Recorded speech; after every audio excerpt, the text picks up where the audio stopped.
forget to record if we're going to. Yep. Okay, 1 second. Let me start this one too. When you're ready, Sharon. Yeah, 1 second. I've just got to get it going.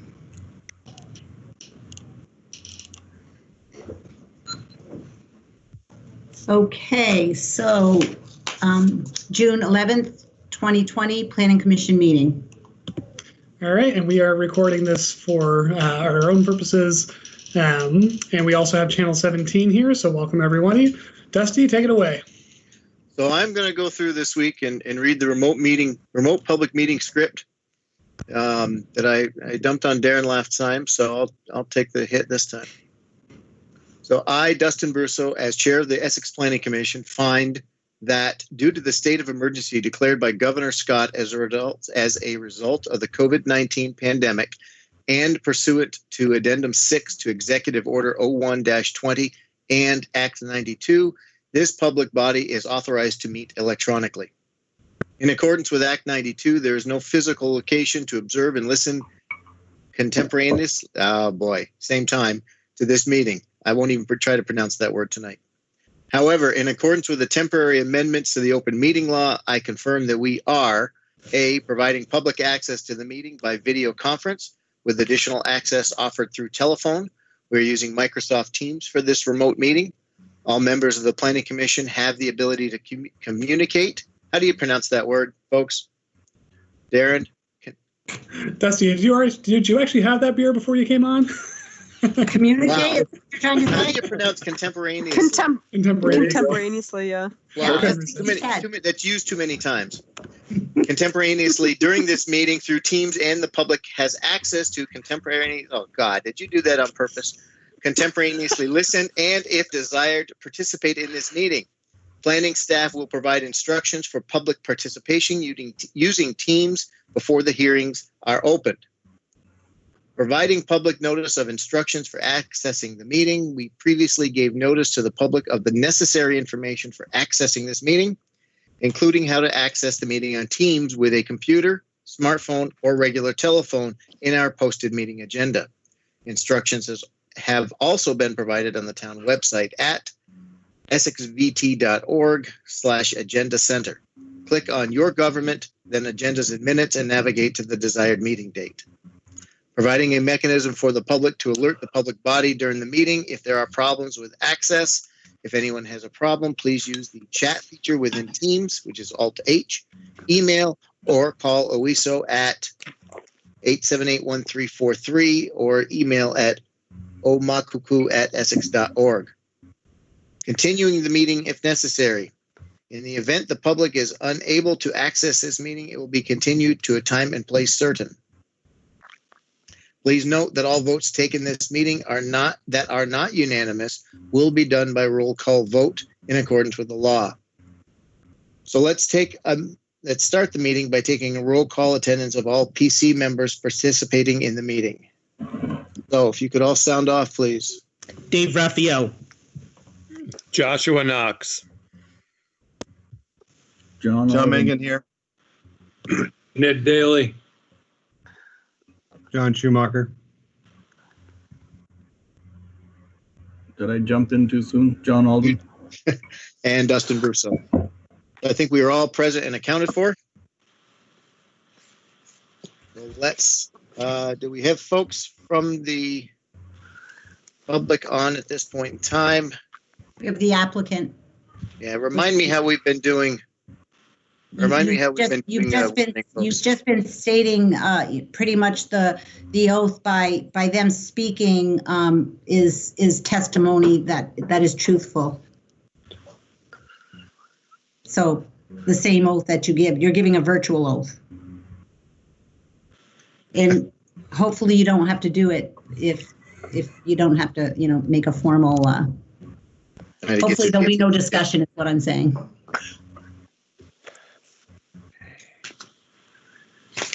Please note for anyone that will be here that for your purpose of the recording minutes, you'll be asked to provide your first and last name and your address. When listening to the meeting, please keep your phone or computer on mute to prevent interruptions. The chair will provide the oath to the public at the start, which I will do in a moment. If you're not present when the oath was given, please inform the chair Well, if they're not going to be present anyways. So I will state the oath at the start. If anyone has any challenges to that, please say so. But for everyone attending this evening, you do so solemnly swear that any testimony you present will be truthful to the best of your abilities, and participation in this meeting this evening will prove your consent or provide your consent to that oath. I do. Something to that effect. Thank you. Okay, that's a long introduction. This is wrecking our record for timing of a meeting. Yeah, well, we had a book to read at the beginning. Right. So this first section, Darren, just before I get going, the first section is going to be public comments for any items that are not on the agenda.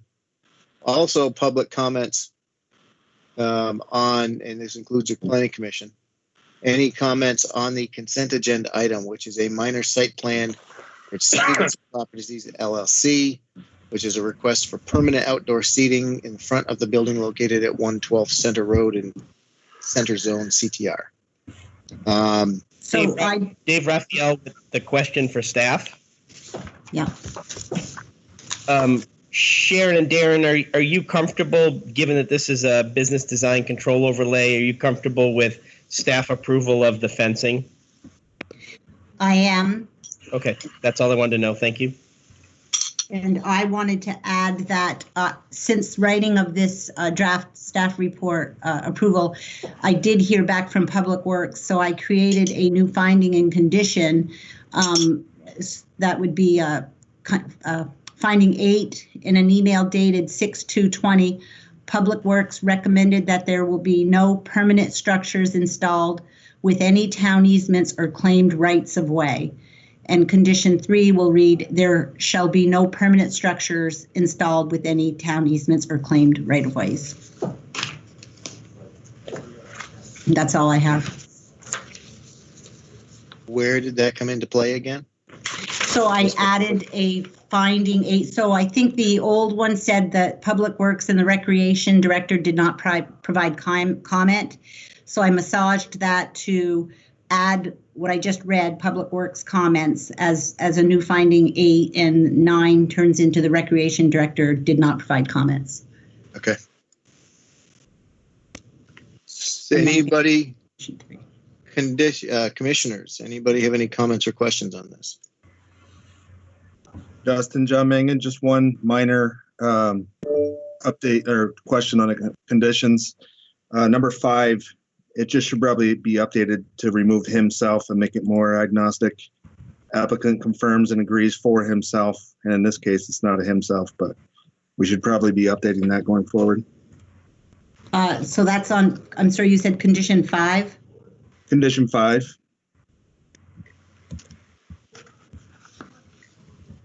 Huh. It says agrees for himself. Oh, yeah. Sorry. Yeah. Just Yep.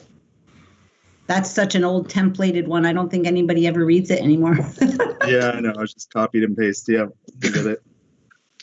So I guess I want to ask staff and the rest of the commission, does anybody else feel there's any challenges whatsoever in having seating immediately adjacent to, primary thoroughfare? I'm struggling a little bit to find that this doesn't feel right to me to put, seating right off from Route 15. I know there's a sidewalk. I know there's going to be a fence, but I'm struggling to find that this I'm struggling with this one. Dusty, this is Darren. Do you feel that there's a high risk of people running out into the road or congregating outside the fenced area so as to create a danger around the road? Is it a concern of cars potentially going off the road and into the seating area? What's your concern? All of the above, really. I mean, the being so close to Route 15 for the vehicular traffic on Route 15, the potential for overspill onto the sidewalk and then traveling, further travel out to the road, the the potential for sightline impairment, both entering and exiting the parking lot. It concerns me. It concerns me. Understood. I'm going to, just while we're talking, I'm going to give us a street view on Google of this area just so you can really see what that looks like. Yep. Yeah, I was just going to comment on that. Unfortunately, the graphic design doesn't show the space from the sign to the sidewalk, and then from the sidewalk, there's another space of grass, and then the road. So I think the seating ends at the edge of the sign. So there is a bit of Buffer. space there. And let me share this. Can folks see that? Anyone having trouble seeing it? It's there. Yeah, we can see it. Great. So, and again, we can't really see exactly how this would play out without the plan, showing a rendering. But I'll flip. Actually, let me share this differently. I'm going to do a desktop so I can flip back and forth between the plan and the Google Street View. So looks like that will be coming out, like John said, approximately to the edge of the sign. So, we can probably measure on, actually I can do this as well. We can get a measurement on that, but ultimately, while I'm doing that, I will also mention part of what outdoor seating in the close to the right of way attempts to do is actually a traffic calming measure.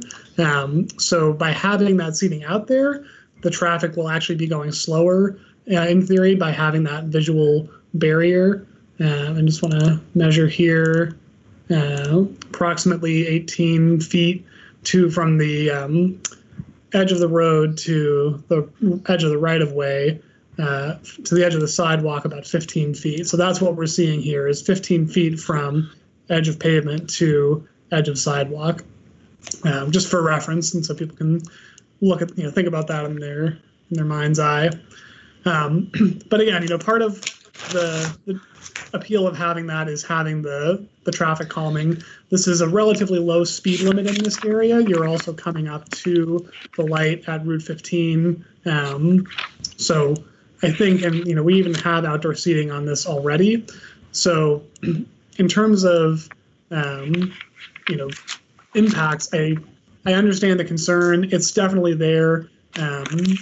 The risk is definitely there, but I also think that by having the enclosed, landscaping and fencing, that will prevent people from spilling out onto the sidewalk, and the visual barrier will alert motorists to be aware of that.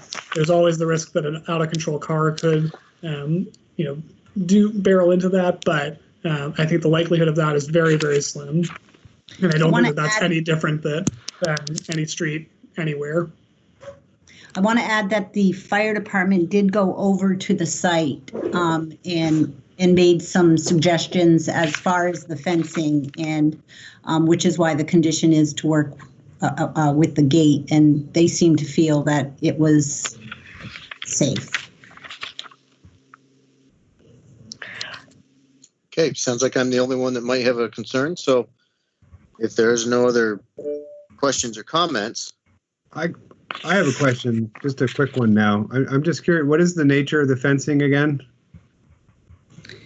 Just curious. So the fire department requested fencing for partly of what Darren had mentioned, to prevent people from going out that way. Their concern was being able to get a hose through it, which is why they're going to work with the applicant on the gate.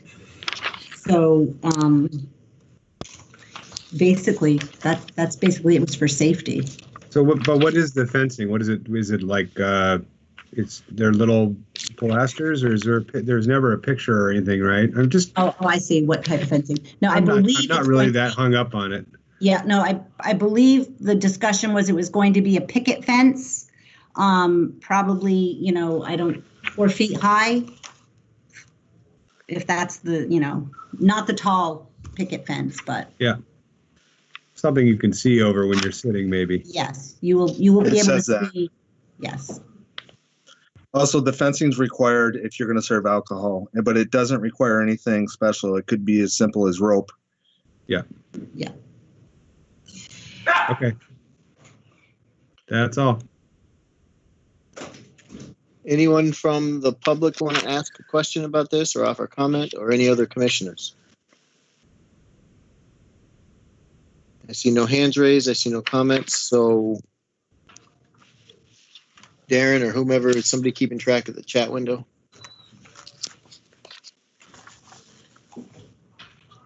I So see. I don't see anything for chat. Sorry, it was muted. Yep, nothing in chat. Our only member of the public is the applicant. Okay. Jennifer, do you want to say anything? No, I'm excited to offer some outdoor seating to Essex. I think we're neat, so exciting to move forward with this. Okay. So with that, I'm going to close our move on from the public comment section and move on to the consent agenda. Does anyone wish to offer a motion on the consent agenda? I move we accept the consent agenda. Approved. Josh? Sorry. We have a second. I'll second that. Seconded by John Mangan. Any additional discussion? Okay. So, folks, we're going to have to do a roll call vote on this. So as we go down the list, I'm going to call out names. Josh. Gary. Aye. Aye. David. Aye. John Schumacher. Aye. Ned. Aye. John Mangan. Aye. John Alden. Aye. And Dustin would be a nay. So the motion passes, the consent agenda passes 6-1.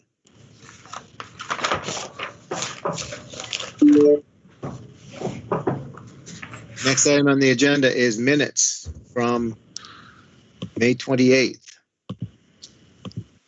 Do we have a motion to approve the minutes of May 28th? I move we approve the minutes of May 28th, 2020. Second. And moved by Schumacher, seconded by Daly. Do we have any adjustments to the minutes that anyone wants to offer? All those in favor? Aye. Aye. Aye. Opposed? Minutes pass 7-0. Do we have other activity, other business? Yes, we do. So this is Darren. We wanted to alert the commission about some legislation that is working its way through the Senate at the moment. There are several bills that they've been handling in various ways, but it looks like the one that is going to go through, at least to the floor, is S-237, which is an affordable housing bill. But they are also pulling in some elements of the Act 250 bill, H-926, which had a lot of work done on it, and then COVID happened and a lot of stuff fell by the wayside. The administration and the legislature are trying to make some progress on both Act 250 and affordable housing, given the work that was done on Act 250 and the crisis of housing cost and all of that. So the bill basically puts forth some new requirements for how municipalities can regulate housing and development, in addition to a lot of other details with designated centers, so village centers, downtowns, and the like. Some additional requirements on water and sewer permitting and on mapping those mapping that infrastructure within the town plan. The thing we wanted to really bring to your attention was the proposal for a mandate that within any area served by municipal water, the minimum lot size can be no less than or no more than a quarter acre, or roughly 10,000 square feet. And within an area served by water and sewer, the minimum lot size would be an eighth of an acre. This would be a requirement of, it would be put into the prohibited effects clause of Chapter 117. So a municipality can't say that you have to have a higher minimum lot size than those if you're served by water and sewer. What this basically does is take our zoning regulations and change them without really going through a local process. And the state's view on that is we really need to create more housing. We want to create it in these areas that are designated for growth. And those are the lot sizes that are found in many historic villages and would create a density that supports a lot of the type of development we want to see. And so it should just be, everyone should be doing this. The concern among planners, of course, is that this is a preemption of local control and the good work that we do with planning.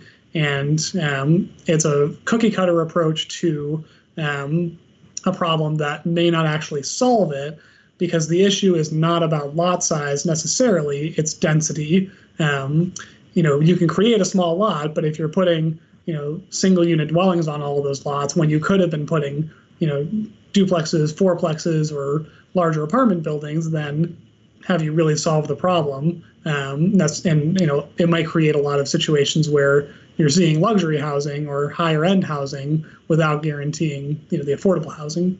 So there's been a lot of testimony to the Senate Finance Committee and the Natural Resources Committee. And in fact, today our legislative liaison gave them testimony. Chip Sawyer from the city of St. Albans and the downtown program talked at length with them about how this could be improved. But we just wanted to get your input and see if you had wanted to provide any feedback to the legislature as this is working its way through within the next few weeks. There's a couple other provisions of the bill that I can talk about. The municipal constraint report, how they handle Act 250 in designated centers, and the fact that this is not taking effect right away, but 3 years from now. There's also some changes to ADU language and duplexes and multifamily development.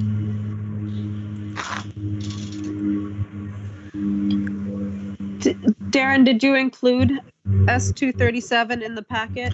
Because Yes. it's sort of a lot to okay, yeah. Yep. And so under other business, if you go to S237, there's a number of documents, but I would point you to the one titled S237 DR 9.1 summary, which is a summary by section of the bill. And I'm going to pull that up so we can all look at it together.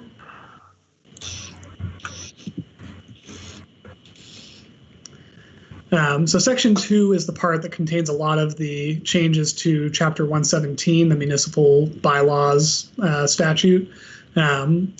So we can talk about all of those. Like I said, the biggest ones that we wanted to bring to your attention were the quarter-acre and eighth-acre lot mandates. And to be clear, a lot of the planners have said, this is something we should be trying to do. Anyone that wants to be able to do those lots should be able to do them. And many municipalities are trying to. And we do want to create affordable housing, but we're just wondering if that's the best way to do it. And if the state understands some of the limitations and nuance within individual communities that this would sort of, do a one-size-fits-all approach to. But there are some other good provisions about increasing the minimums or the maximum allowable size of an ADU to 900 square feet, or whichever is, or 30% of the single-family dwelling, whichever is greater. And it doesn't have to be owner-occupied. Doesn't have to be owner-occupied.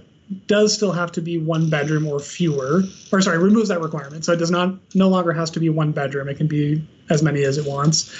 There's a provision that duplexes can now have to go through the same process as review for a single unit dwelling. So in other words, you can't make them go through conditional use. You can't put all of the extra process on it because they're essentially the same except for the number of units. One thing that this doesn't address is whether duplexes still count as two dwelling units and if the density is still the same. So if we treat it as a single unit dwelling, does that mean that a lot that could only accommodate a single unit dwelling under our density requirements can now accommodate a duplex? Not necessarily a problem in the small scale, but again, it's creating a lot more housing in places that we maybe weren't expecting it. And my biggest concern for Essex is that we have a limited sewer system capacity, and mandating these requirements is going to strain how much we can provide to areas that we do want to see grow, that we've been planning for growth, such as the ETC or maybe our industrial areas, in favor of housing, which again, it's a policy question, but it's more about the town being able to control where that development goes and how it's done, given the local planning that we've done. Darren, have you done any analysis on what the impact is to Essex?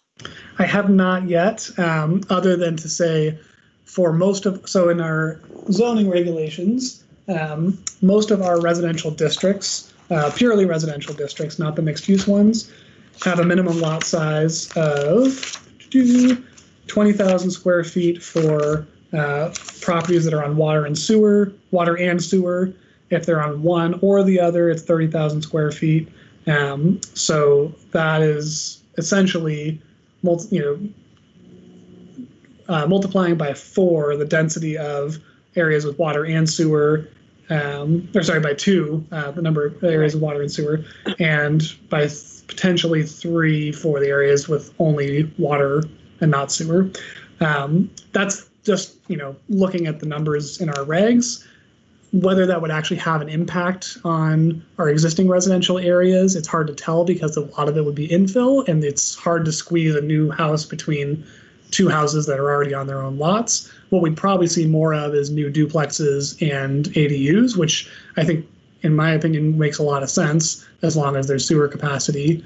In terms of areas that have not been developed yet, it could have an impact on creating a little more sprawl in some areas. But again, with smaller lot sizes, it's hard to call it sprawl. It's really just a matter of, are these areas that we intended to grow in, such as the R1 district? So, for example, let me pull up our utilities map. And I don't want to go into too much detail if we want to focus on other things, but, and let me just pull up sewer core. Do we have that? Doesn't seem to be in this one, but we roughly know where the sewer core is based on zoning. So outside of the town center, there are areas that are served by water that are in the R1 district, which has a 1 acre minimum lot size. So those would now be 4 units per acre instead of 1 unit per acre. That's assuming they'd be able to actually put all of those units on there and find septic. So again, the actual effect may not be what we think it is. It's just a matter of, we don't know, and we don't have time to figure it out before this legislation passes, if it's moving at the pace that it's been. So one of the recommendations that was made to the Senate today was give us more time to think about this and figure out the impacts, and maybe see if towns and communities can figure this out on their own. Or take some of the recommendations from the Zoning for Great Neighborhoods project, which isn't even complete yet. They haven't released their findings. A lot of these proposals are sort of in the same line of thinking, but we weren't expecting those to be mandates from the state. We were expecting guidance, technical support, and incentives, which are also contained in the bill, but if you do it faster than the 3 years, you get more help.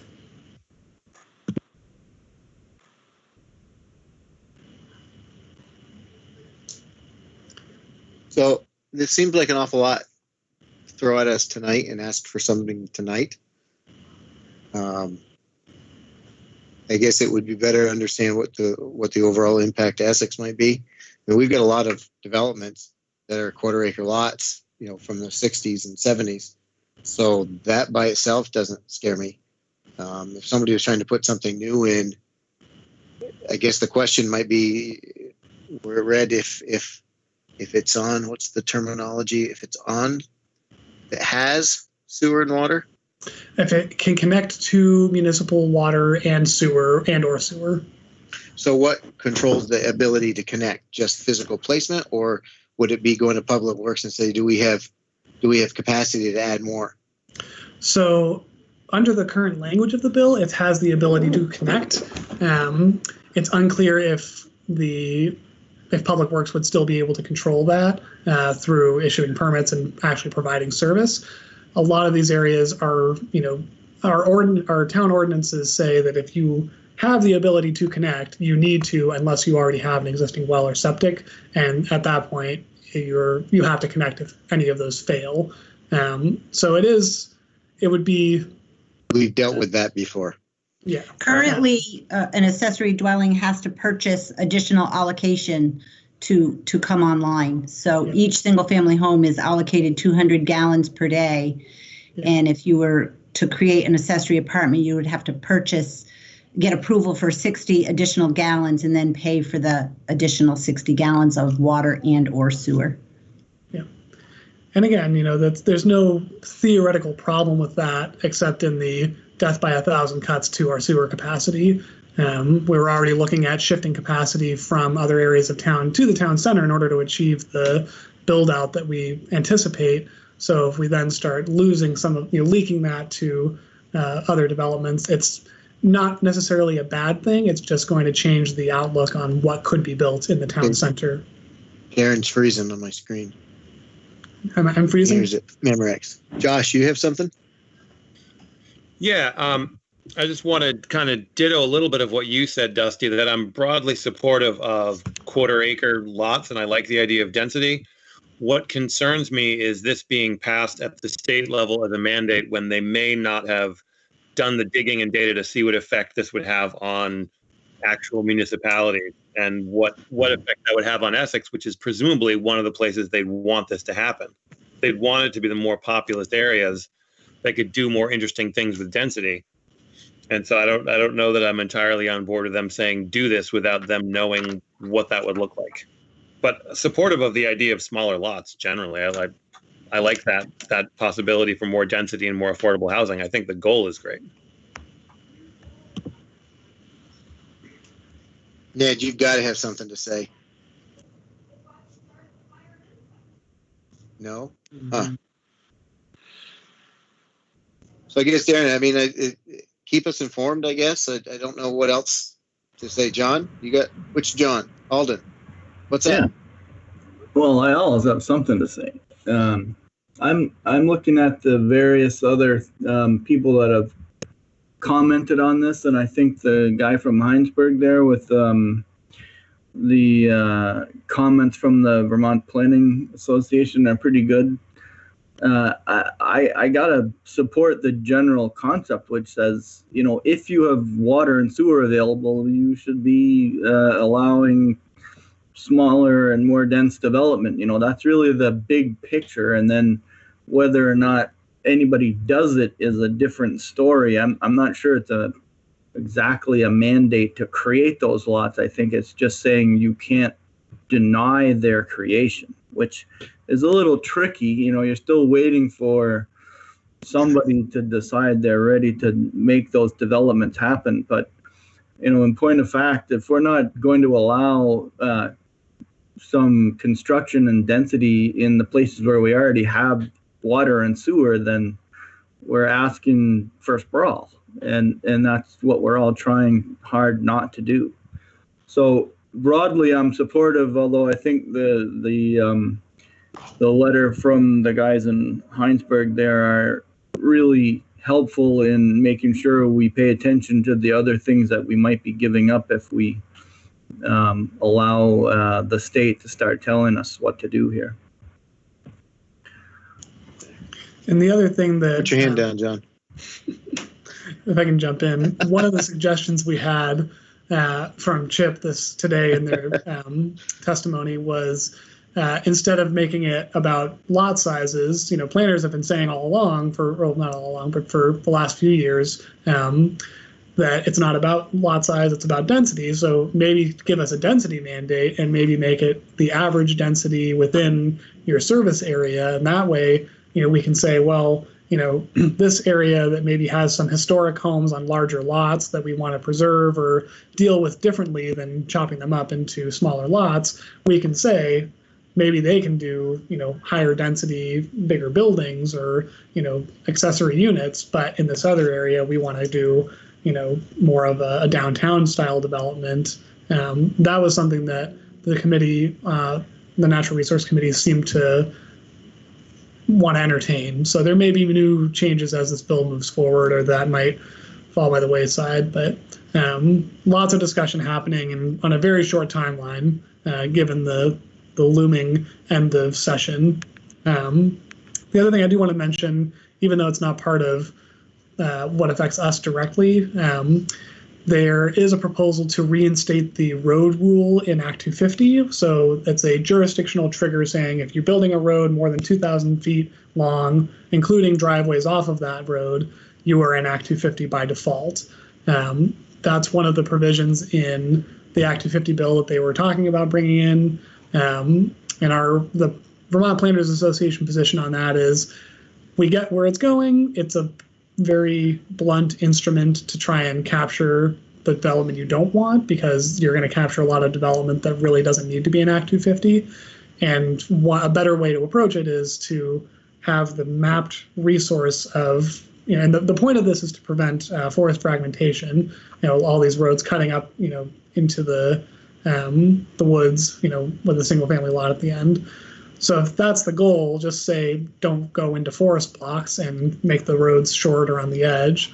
And instead of having this arbitrary length, and we've had the same problem in Essex with driveway length of how long it has to be before it has to meet the town public works requirements, and whether it's a public road or a private road. So we're hoping the committee will hear that and consider a different approach, but seems like they want to have that jurisdiction so that it gets into Act 250 and then deal with how to manage that through the rulemaking process.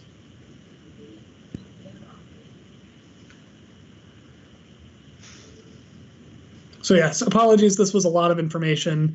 It came to us pretty late and we wanted to just make sure you were aware of it in case you wanted to comment on it. Are we being asked to provide municipal commentary on this? And have you drafted something that, like Heinsberg or like Stowe has, where they say, we're really worried about this and here's why? We have not drafted anything. We wanted to run it by you first. If you did want us to do that, we could have that ready for the next meeting. And I think it would probably be in time for it to go to the Senate floor, and certainly before it goes to the House for crossover. So.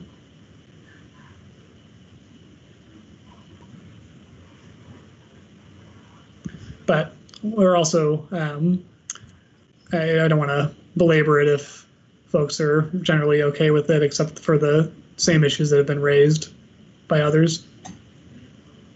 Would it be too late for them to provide comment at the next meeting, Darren, so that they can have time to read it more thoroughly rather than, and discuss it at that time, or have we missed the window? Like I said, it seems like this is going to get put to the House floor within the next couple of weeks. So we might not get it before it, it goes to the Senate floor in the next few weeks. So we might not get it before it gets out of the Senate, but certainly before it is passed by the House. They might do, there was a similar bill passed in the House. They might do a, conference committee and fast track it. Would it be enough at this stage to have, you folks and staff reach out to like the VPA and says we're interested in this? Mm-hmm. We don't have enough information as of yet to provide a specific comment, but we're very interested in the, the potential, effects, negative and positive effects of this action. Just we can find some way to just get us noted as interested parties. And I'm paying attention to it, so I'll keep you updated. We can also try to do a more detailed analysis of how this would actually impact Essex and bring that to you at the next meeting. Because I'm concerned about some of the larger position. Yep. Concerned about some of the larger lots. If somebody decides they've got water and sewer on it already, and they decide they want to, if they've got a 10-acre lot and they want to all of a sudden start carving it up, then quarter-acre lots out of 10 acres can be quite a few. Which, on that subject, that's basically what you're looking at with the 84 Susie Wilson Road project. Those are smaller lots than what is allowed in that area. Not necessarily quarter and eighth of an acre, but certainly a third, give or take. So you might see more developments like that, but as we've seen, there are some logistical challenges to actually building there. So we could try to run some. And would this override our conservation subdivision regulations or conservation goals or scenic view? I mean, would this sort of legislative action nullify any of the other initiatives that we've got in place? Would we lose the ability to leverage scenic views, conservation, et cetera, et cetera? Not directly, but the language is crafted as shall not have the effect of prohibiting. So that's much more broad than, yeah. And so we might lose a little bit of traction on some of that. Only within the water and sewer service areas, though. So I could see the scenic resource area, in the quote unquote golden triangle north of the UTC being an area of concern. I just landed next to John. Okay. So it's an item of concern. Anything else of note? Just one comment on that same topic. Do we have standing through the Vermont Planners Association already? You have standing in the sense that it's professional planners who work with local boards like us, saying this is something we see and want to raise concern about. So again, it's mostly, do you agree with the testimony that's been raised? And I think the more municipalities and planning commissions actually weigh in on this, the more the Senate Natural Resources Committee might take notice. But there was also a discussion about, are communities just resistant to this because they don't want to do more housing? They don't want to put the effort in. So it's a difficult line to walk because, as you say, you're supportive of the idea, not the way it's being done. Well, we just want more control. So my experience working with the legislature, and I've been tracing like 7 bills that might be of interest for the architectural Vermont chapter of the American Institute of Architects. And it's really hard to keep track of what is happening in committee and when they get voted on and how you get your comments in, and the times and dates are changing all the time. And so I noticed that when I refer to this guy in Heinsberg, but he's really looks like a lobbyist that's working for the Vermont Planners Association. Yes. And so I would say that we would want to really stay in touch with those people, because they're going to have a much better feel for what exactly is happening in Montpelier and when and how we might provide meaningful testimony as a community or as concerned citizens. So just off to that. Yep, I've been in touch with him. I'm actually potentially, well, anyway, we can pass on the legislative updates. Awesome.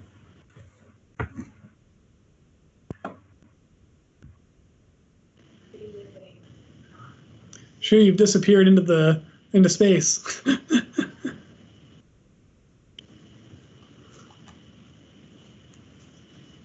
Okay, so let's say that's enough for tonight, and I'm going to ask for a motion to adjourn. So move that we adjourn. Moved by John Alden, seconded by John Mangan. Is that what I heard? Yes, sir. Yeah. All those in favor? Aye. Aye. Aye. Opposed? 7:14. See you, Dave. Bye, guys. Have a great night. Don't get too Yeah, sunburned. good night.